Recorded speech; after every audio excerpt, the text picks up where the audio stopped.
Good morning and welcome to Junior and Senior High Devotions. I hope you're having a great start to your morning or whenever else you might be watching this video.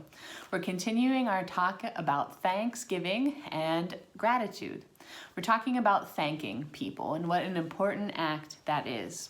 So we've named some of the folks who are essential workers during this time of pandemic, and you've been encouraged each week to write at least 2 notes or cards, make a call, send a message to those folks, at least 2 each of these weeks. So by this week, hopefully you'll have sent at least 6 notes out to different organizations, to different individuals, thanking them for their work. Now, even if you didn't get a chance to do it every week, you could start now. And that's the thing about being a thankful person is it's pretty easy to do. You can just start making sure that you're saying thanks, expressing thanks when something good happens to you. And so as you've been thanking, or as you think about starting the process of thanking other people, I hope that it's a fun thing for you. It should make us feel good to thank other people.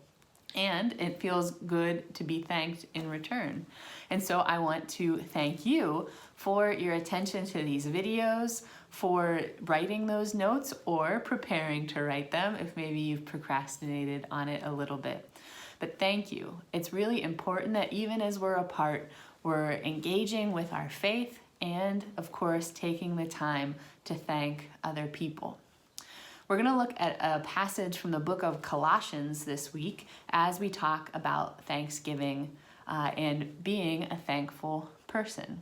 And so here's our passage from Colossians. It's chapter 2, verses 1 to 7. For I want you to know how much I am struggling for you, and for those in Laodicea, and for all who have not seen me face to face. I want their hearts to be encouraged and united in love, so that they may have all the riches of assured understanding and have the knowledge of God's mystery, that is, Christ himself, in whom are hidden all the treasures of wisdom and knowledge. I am saying this so that no one may deceive you with plausible arguments.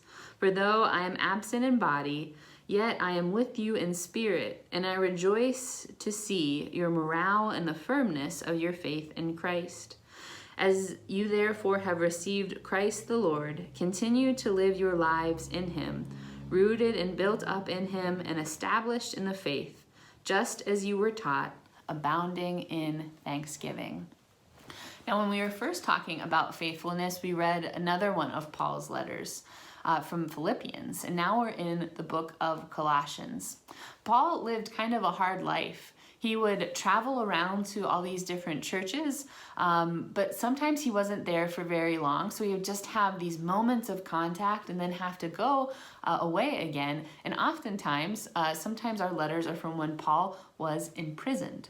And so this idea of being far away is something that can resonate for us. We aren't imprisoned, but we are not staying long with other people or maybe at all.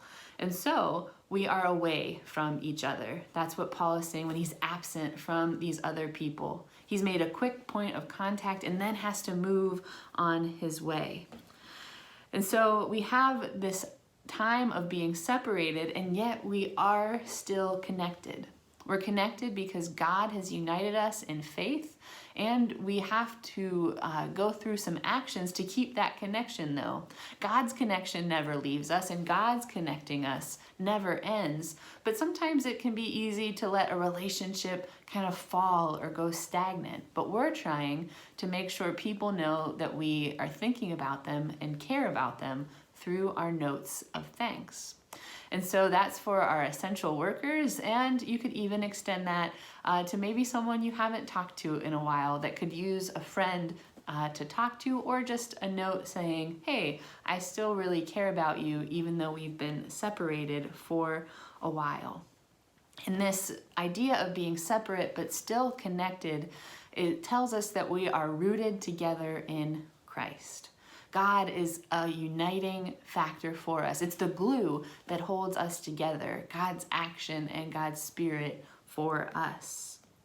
And so we have the end of our passage here where Paul is talking about keeping up morale in the Christian faith. It can be hard to have to study our faith on what feels like our own, but know that there are many people watching these videos, many people not only watching things from Bethlehem, but all over the world. People are at home trying to learn about their faith. And so we're all trying to walk this walk of Christian faith and life together.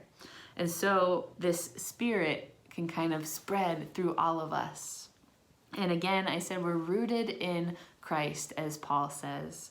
And so this root builds and builds, it flourishes, like a tree. It would have roots and it grows. And so then we are called abounding in thanksgiving. So when we are thanking other people, we're thanking them for being connected to us, for serving us, for helping us out. And when we give thanksgiving, we also are showing that we thank them as fellow people of faith, fellow beloved creation of God. And so I hope these past few weeks you felt that feeling of abounding in thanksgiving. That it is sometimes a nice, easy thing to do that can put smiles on other people's faces, to give thanks. And so, as always, we are thankful to God, thanking God for connecting us, for uniting us, for saving us. And we are thankful to the others who help us in essential parts of our life. And as I said, hopefully the habit of thanks grows and grows, and you are able to show other people in your life, to family, friends, neighbors, your thankfulness as well. So we are abounding in thanksgiving. I really do appreciate, again, that you take the time to watch, that you take the time to write notes or make calls, and that we are thankful people together. We're going to finish up our lessons here on thankfulness and move on next week to a lesson, a devotion on Reformation. Next week is Reformation Sunday, and we'll learn more about that together. I hope you have a great week. Thank you again for being here, and we'll see you soon.